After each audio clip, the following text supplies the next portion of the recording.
10 सितंबर 2024 प्रात। मुरली। ओम शांति। बाप दादा मधुबन। मीठे बच्चे, माया को वश करने का मंत्र है मन्ना भव। इसी मंत्र में सब खूबियां समाई हुई हैं। यही मंत्र तुम्हें पवित्र बना देता है। प्रश्न: आत्मा की सेफ्टी का नंबर 1 साधन कौन सा है और कैसे? उत्तर: याद की यात्रा ही सेफ्टी का नंबर 1 साधन है, क्योंकि इस याद से ही तुम्हारे कैरेक्टर सुधरते हैं। तुम माया पर जीत पा लेते हो। याद से पतित कर्मेंद्रियां शांत हो जाती हैं। याद से ही बल आता है। ज्ञान तलवार में याद का जौहर चाहिए। याद से ही मीठे सतो प्रधान बनेंगे।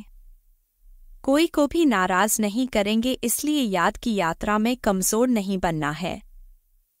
अपने आप से पूछना है कि हम कहाँ तक याद में रहते हैं। ओम शांति। मीठे मीठे रूहानी बच्चों को रोज रोज सावधानी जरूर देनी होती है। कौन सी? Safety first. सेफ्टी क्या है? याद की यात्रा से तुम बहुत बहुत सेफ रहते हो। मूल बात ही बच्चों के लिए यह है। बाप ने समझाया है, तुम बच्चे जितना याद की यात्रा में तत्पर रहेंगे उतनी खुशी भी रहेगी और मैनर्स भी ठीक होंगे, क्योंकि पावन भी बनना है। कैरेक्टर्स भी सुधारना है। अपनी जांच करनी है, मेरा कैरेक्टर किसको दूं, ख देने जैसा तो नहीं है। मुझे कोई देहाभिमान तो नहीं आ जाता है। यह अच्छी रीति अपनी जांच रखनी है।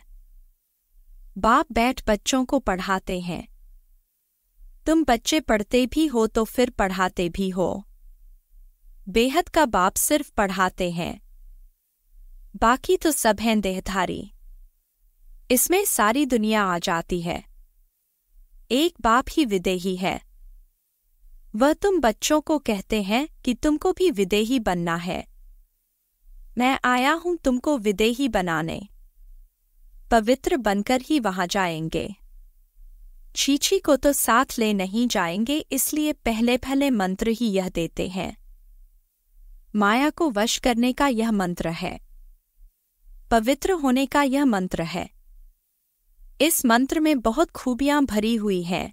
इनसे ही पवित्र बनना है। मनुष्य से देवता बनना है। जरूर हम ही देवता थे, इसलिए बाप कहते हैं, अपनी सेफ्टी चाहो, मजबूत महावीर बनना चाहो तो यह पुरुषार्थ करो। बाप तो शिक्षा देते रहेंगे, भल ड्रामा भी कहते रहेंगे। ड्रामा अनुसार बिल्कुल ठीक ही चल रहा है, फिर आगे के लिए भी समझाते रहेंगे। याद की यात्रा में कमजोर नहीं बनना है। बाहर रहने वाली बांधेली गोपिकाएं जितना याद करती हैं, उतना सामने रहने वाले भी याद नहीं करते हैं, क्योंकि उनको तड़फन होती है शिव बाबा से मिलने की। जो मिल जाते हैं उन्हों का पेट जैसे कि भर जाता है। जो बहुत याद करते हैं वह ऊंच पद पा सकते हैं। देखा जाता है अच्छे अच्छे बड़े बड़े सेंटर्स संभालने वाले मुख्य भी याद की यात्रा में कमजोर हैं। याद का जौहर बहुत अच्छा चाहिए। ज्ञान तलवार में याद का जौहर न होने कारण किसको तीर लगता ही नहीं, पूरा मरते नहीं।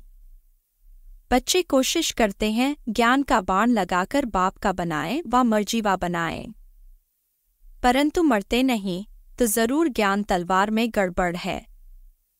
बाबा भल जानते हैं ड्रामा बिल्कुल एक्यूरेट चल रहा है, परंतु आगे के लिए तो समझाते रहेंगे ना। हरेक अपनी दिल से पूछो, हम कहाँ तक याद करते हैं। याद से ही बल आएगा, इसलिए कहा जाता है ज्ञान तलवार में जौहर चाहिए। ज्ञान तो बहुत सहज रीति समझा सकते हैं। जितना जितना याद में रहेंगे उतना बड़े मीठे बनते जाएंगे। तुम सतो प्रधान थे तो बहुत मीठे थे, अब फिर सतो प्रधान बनना है। तुम्हारा स्वभाव भी बहुत मीठा चाहिए। कभी रंज, नाराज नहीं होना चाहिए। ऐसा वातावरण न हो जो कोई रंज हो।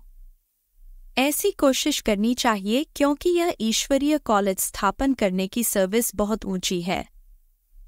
विश्वविद्यालय तो भारत में बहुत गाए जाते हैं। वास्तव में वह है नहीं। विश्वविद्यालय तो एक ही होता है। बाप आकर सबको मुक्ति जीवन मुक्ति देते हैं।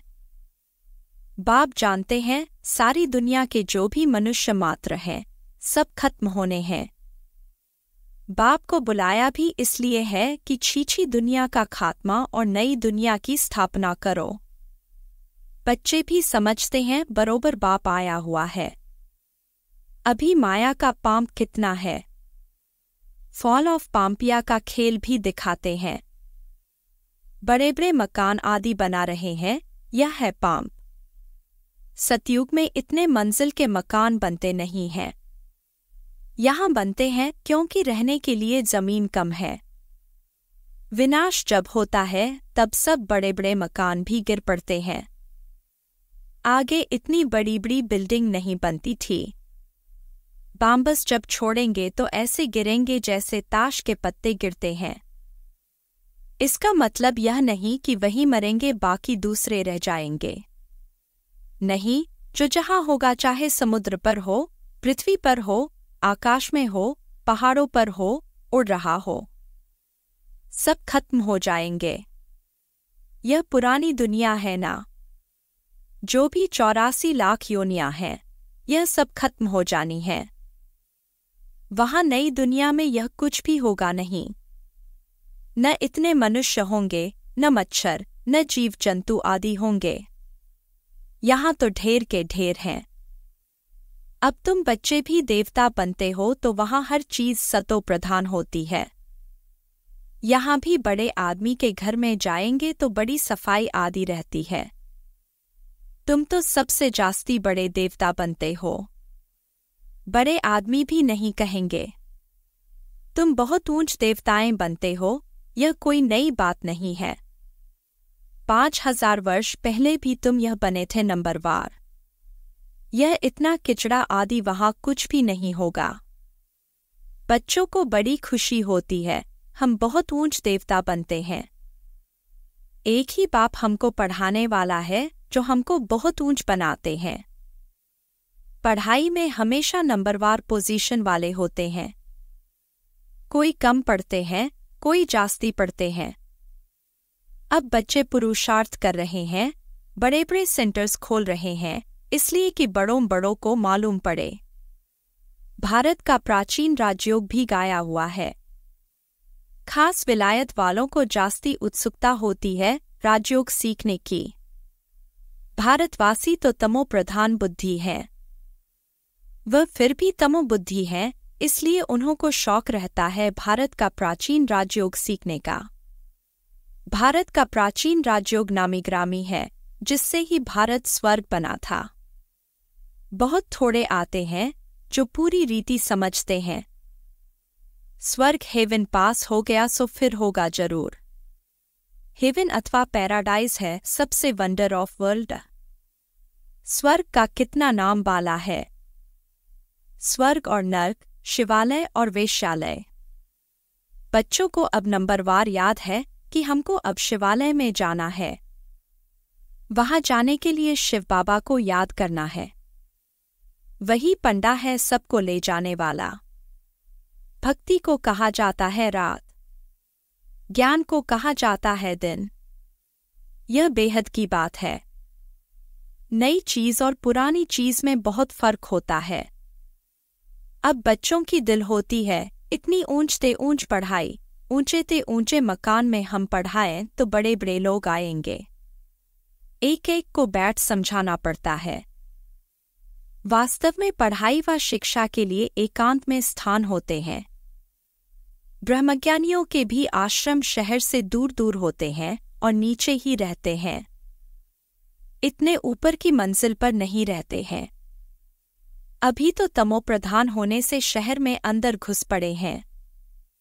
वह ताकत खत्म हो गई है। इस समय सबकी बैटरी खाली है। अब बैटरी को कैसे भरना है, यह बाप के सिवाय कोई भी बैटरी चार्ज कर न सके। बच्चों को बैटरी चार्ज करने से ही ताकत आती है। उसके लिए मुख्य है याद। उसमें ही माया के विघ्न पड़ते हैं। कोई तो सर्जन के आगे सच बतलाते हैं, कोई छिपा लेते हैं। अंदर में जो खामियां हैं वह तो बाप को बतलानी पड़े। इस जन्म में जो पाप किए हैं वह अविनाशी सर्जन के आगे वर्णन करना चाहिए, नहीं तो वह दिल अंदर खाता रहेगा। सुनाने के बाद फिर खाएगा नहीं। अंदर रख लेना यह भी नुकसानकारक है।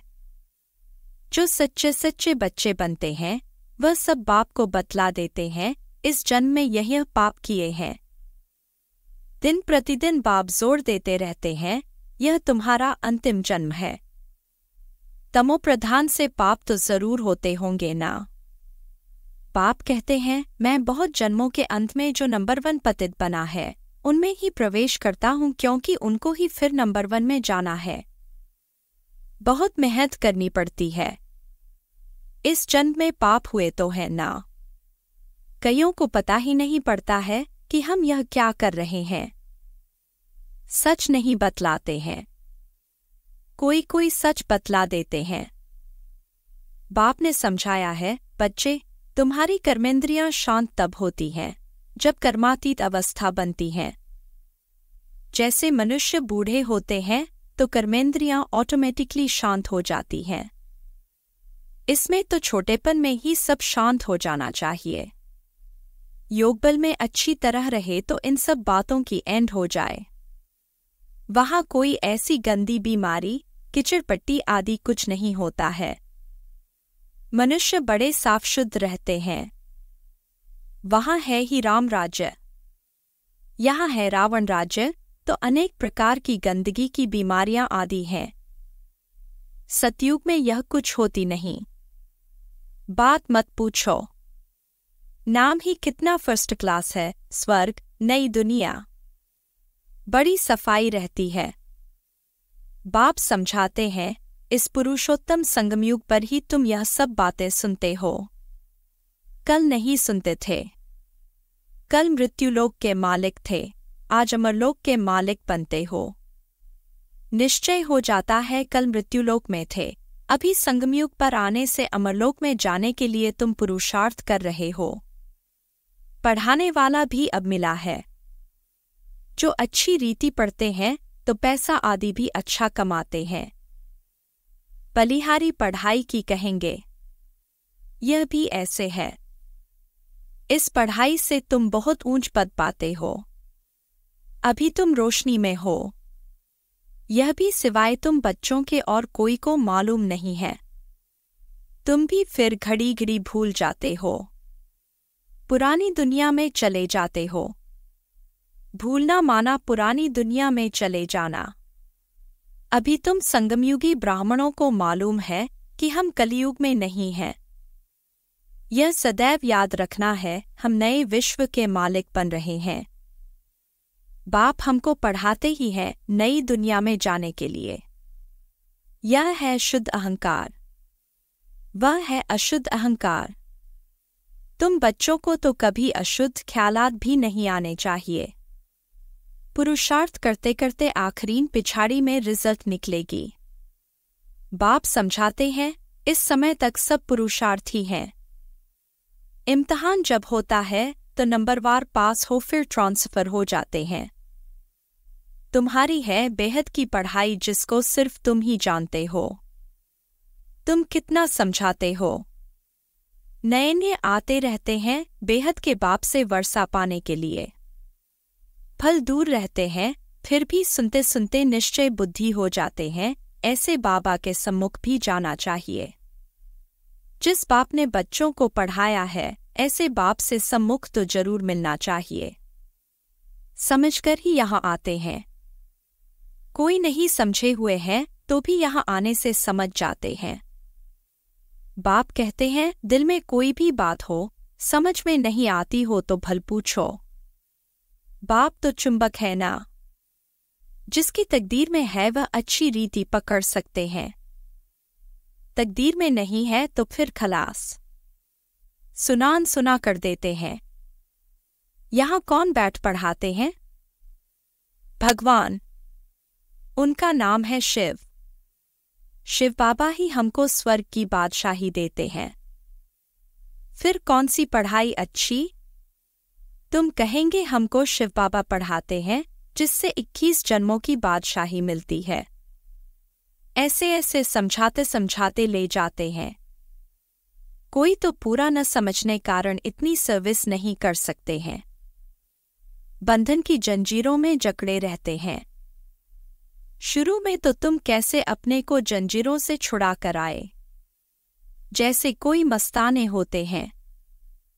यह भी ड्रामा में पार्ट था जो कशिश हुई। ड्रामा में भट्ठी बननी थी। जीते जी मरे, फिर माया की तरफ कोई कोई चले गए। युद्ध तो होती है ना। माया देखती है इसने बड़ी हिम्मत दिखाई है। अब हम भी ठोक कर देखते हैं कि पक्के हैं वा नहीं। बच्चों की कितनी संभाल होती थी, सब कुछ सिखलाते थे। तुम बच्चे एल्बम आदि देखते हो, लेकिन सिर्फ चित्र देखने से भी समझ न सकें। कोई बैठ समझाए कि क्या क्या होता था, कैसे भट्टी में पड़े थे, फिर कोई कैसे निकले, कोई कैसे। जैसे रुपए छपते हैं तो भी कोई कोई खराब हो पड़ते हैं। यह भी ईश्वरीय मिशनरी है। ईश्वर बैठ धर्म की स्थापना करते हैं। यह बात किसको भी पता नहीं है। बाप को बुलाते भी हैं, परंतु जैसे दवाई समझते ही नहीं। कहते हैं यह कैसे हो सकता है। माया रावण एकदम ऐसा बना देती है। शिव बाबा की पूजा भी करते हैं, फिर कह देते सर्वव्यापी। शिव बाबा कहते हो, फिर सर्वव्यापी कैसे होगा। पूजा करते हैं, लिंग को शिव कहते हैं। ऐसे थोड़े ही कहते कि इसमें शिव बैठा है। अब पत्थर ठीक कर में भगवान को कहना, तो क्या सब भगवान ही भगवान है? भगवान अनलिमिटेड तो नहीं होंगे ना। तो बाप बच्चों को समझाते हैं, कल पहले भी ऐसे समझाया था। अच्छा, मीठे मीठे सिकीलधे बच्चों प्रति माता पिता बाप दादा का याद प्यार और गुड मॉर्निंग। रूहानी बाप की रूहानी बच्चों को नमस्ते। धारणा के लिए मुख्य सार: 1. ऐसा मीठा वातावरण बनाना है जिसमें कोई भी नाराज न हो। बाप समान विदेही बनने का पुरुषार्थ करना है। याद के बल से अपना स्वभाव मीठा और कर्मेंद्रियां शांत करनी है। 2. सदा इसी नशे में रहना है कि अभी हम संगमयुगी हैं, कलयुगी नहीं। बाप हमें नए विश्व का मालिक बनाने के लिए पढ़ा रहे हैं। अशुद्ध ख्यालात समाप्त कर देने हैं। वरदान: अकाल तख्त और दिल तख्त पर बैठ सदा श्रेष्ठ कर्म करने वाले कर्मयोगी भव। इस समय आप सभी बच्चों को 2 तख्त मिलते हैं, एक अकाल तख्त, दूसरा दिल तख्त। लेकिन तख्त पर वही बैठता है जिसका राज्य होता है।